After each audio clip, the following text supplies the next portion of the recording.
आपने पेश किया यहाँ बजट, तो आपको कैसा लग रहा है कि क्या ये न्यूट्रल है या वन साइडेड है? जैसे कि अपोजिशन कह रही है कि वन साइडेड है। ये अब्दुल्ला खानदान का बजट है, हमारे लोगों में इसमें कोई नहीं आ रहा है बजट, इसमें बेनिफिट नहीं आ रहे। आप क्या कहना चाहोगे इसके बारे में? दो चार चीजें हमने कहा था अपने मैनिफेस्टो में कि हम 5 साल में गरीबों को मुफ्त सिलेंडर देंगे। हमने वादा किया था टेलीविजनों को रेगुलर करेंगे। हमने वादा किया था हम असेंबली के अंदर स्टेट के लिए, ये क्या कहते हैं, स्पेशल स्टेट्स के लिए रेजोल्यूशन पास करेंगे। हमने वादा किया था स्टेटहुड के लिए कैबिनेट, पहली कैबिनेट में फिर रेजोल्यूशन पास किया जाएगा। तो आहिस्ता आहिस्ता हम काम कर रहे हैं। अब उनको दिखाई दे नहीं दिखाई दे, यतीम बच्चों के लिए 4000 हमने रखा है जिसका माँ बाप नहीं है। फिर हमने गरीब जो AY लोगों में उनकी फीसें माफ की है कॉलेज लेवल तक, जहाँ 20,000 30,000 रुपया हमको देना पड़ता था। तो आहिस्ता आहिस्ता हम अपने मैनिफेस्टो में आगे जा रहे हैं। तो इनको अब मुझे लग रहा है। और हाँ, सबसे बड़ी बात जो फार फ्लंग एरियाज में जो रिलेक्टेंट होते थे हमारे एम्प्लॉइज जाने के लिए, उनके लिए एक स्पेशल पे रखा जाएगा। और ये मैं 18 साल से पीछे मांग कर रहा था इस चीज के लिए, और आज ये गवर्नमेंट मान गई। तो इससे मतलब है कि जब स्टेट थी तब इतना अच्छा बजट नहीं आता था जितना बजट आम लोगों के लिए इस बार आया है। सर, फ्री सिलेंडर जो है वो 6 जो है सालाना दिए जाएंगे, लेकिन मिडिल क्लास जो है वो भी एक्सपेक्ट कर रहा था कि शायद ये तोहफा उनके लिए भी हो। नहीं, मिडिल क्लास के लिए कोई तोहफा नहीं होगा, BPL के लिए तोहफा होगा। BPL जो है वो मिडिल क्लास नहीं आती है, तो BPL के लिए हमने वादा किया, उनको मिलेगा इंशाल्लाह। अगले बजट में आप देखेंगे।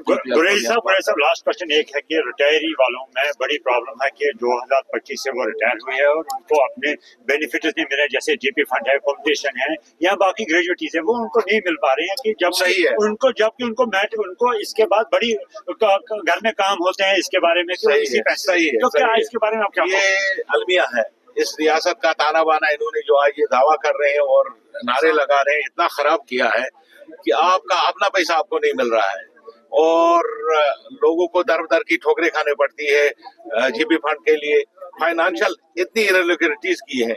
इस तरीके से देखो, घर चलाने के लिए एक मालिक का होना जरूरी है, और वो मालिक ऐसा होना चाहिए जो घर को चला सके, जिसको पता है मुझे बच्चे को क्या देना है, बड़े को क्या देना है, बचत कितनी करनी है। वो नहीं, 8-9 सालों में इन्होंने उसका ताना बाना खराब किया है। और ये बेचारे कसम पुर्सी की हालत में है जो मुलाजिम रिटायर जाता है। आपकी बात बहुत दुरुस्त है। तो हम कोशिश कर रहे हैं कि हम किसी तरीके से 6000 करोड़ के करीब इनका जो है भुगतान करना है हमने, 6000 करोड़ रुपया। तो आहिस्ता आहिस्ता आप देखेंगे उनके लिए भी राहत लाने की कोशिश की जाए। बच्चों का भविष्य सिर्फ किताबों से नहीं बल्कि सही माहौल, सही मार्गदर्शन और सही शिक्षा से बनता है। MV international school affiliated to CBSE nursery से 12वीं तक, जहां पढ़ाई सिर्फ बोझ नहीं बल्कि एक आनंद है। प्रेप स्कूल की विशेष पहचान इंग्लिश फोनिक्स आधारित शिक्षा, बच्चों के लिए आकर्षक किड्स टॉय रूम, लर्निंग के साथ फन अम्यूजमेंट पार्क फैसिलिटी, जोशपूर्ण और प्रेरक गतिविधियों पर आधारित कक्षाएं, क्वालिटी एजुकेशन का भरोसा, 18 से अधिक एजुकेशन एक्सीलेंस अवार्ड्स, अनुभवी शिक्षक और आधुनिक शिक्षा प्रणाली, safe and reliable transport, 47 school बसें, सुरक्षित पिक एंड ड्रॉप सुविधा। यहाँ हर बच्चा सीखता है सोचना, समझना और आगे बढ़ना। Admission open nursery to class 12। आज ही अपने बच्चे का सुनहरी भविष्य सुरक्षित करें MV इंटरनेशनल स्कूल के साथ। MV इंटरनेशनल स्कूल, जहाँ शिक्षा बनाती है कल के लीडर्स। जम्मू कश्मीर की खबरों के लिए जुड़े रहिए JK अपडेट के साथ।